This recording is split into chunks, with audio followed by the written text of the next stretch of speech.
Crater Lake is the deepest lake in the entire country. The pristine water in this collapsed volcano is so unbelievably blue, it seems magical. It cast such a spell on early visitors, they named the cone in the center Wizard Island. I love the name Wizard Island. It kind of evokes a little bit of mystery. Mystery is what brought me to this national park in southern Oregon. Specifically, a Mr. Tree. I'd come to pay my respects to the old man of the lake. It's an honor to meet you, sir. The Old Man of the Lake was first discovered in 1896 by Joseph Diller, who was a geologist and explorer, and he described him as a spectacle, curious enough to excite the imagination. It may not look like much, but this part of a tree has been part of this park since its inception. A 30-foot-long log, implausibly bobbing upright for 120 years. Never the young man, always the old man.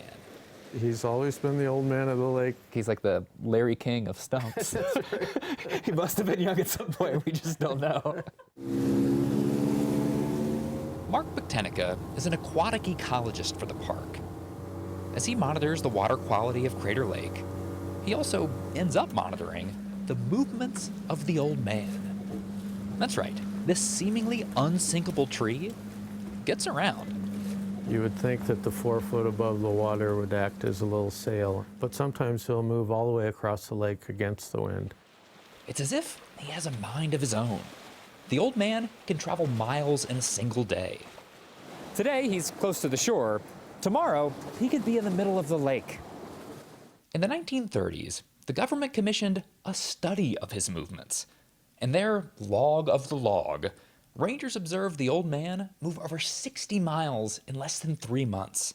The pilot was sealed into the 6-foot acrylic bubble for the... In the 1980s, Mark Buktenica was part of a submarine exploration of Crater Lake. To avoid running into the old man out in the water, they tied him up on the shore. Bad idea. It wasn't long after he was tied up that a storm blew in, and the surface of the lake got too rough for us to deploy and recover the submarine. When it started to snow in August, superstition got the best of the scientists. Our senior scientists went out quietly one evening and released the old man from his bondage. And, wouldn't you know it, the weather cleared up right afterwards.